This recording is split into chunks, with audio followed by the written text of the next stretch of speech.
Earlier this semester, we worked with using colored light casting on primitive shapes. So in this example, there's a sphere, and you see down here, some of this red color is reflecting onto the bottom of the sphere, and then you see some of this blue reflecting on the top of the sphere. Okay, but when you're using a chrome object, it's not just reflecting the color of the light, but you see very clearly some of those reflections are very clearly rendered inside of the chrome. Okay, so you can see the edge of the paper being reflected. Where the corner of the two colors of paper meet, you see that reflected inside of the sphere.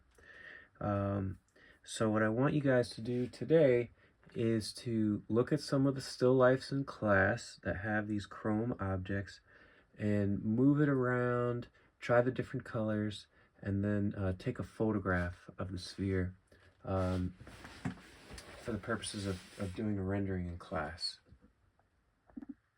I also want you to try your hand at rendering other kinds of chrome objects. Okay, so also I have this chrome object here. It's a tool for beauty and makeup, and it has a nice shape to it, an organic shape. And by moving things around, you can see the blue is being reflected up here and the red's reflected here. And there's a nice highlight on that corner.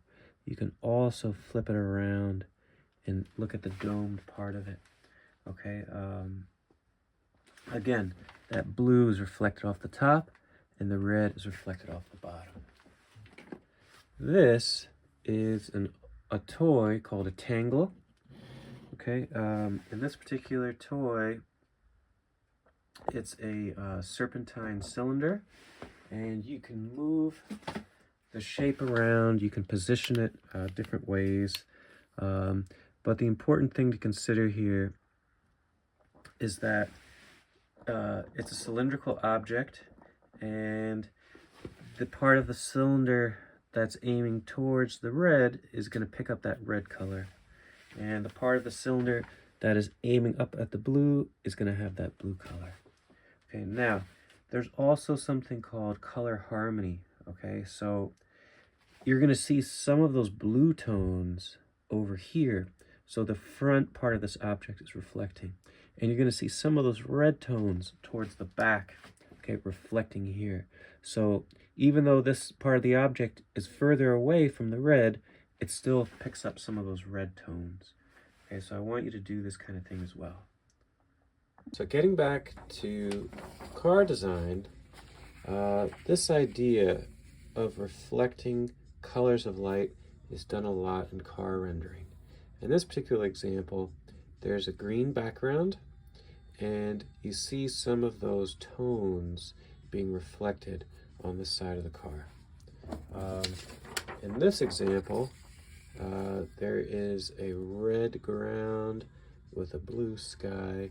You see some of those blue tones being reflected here, and you see some of those red tones being reflected here and here. In this example,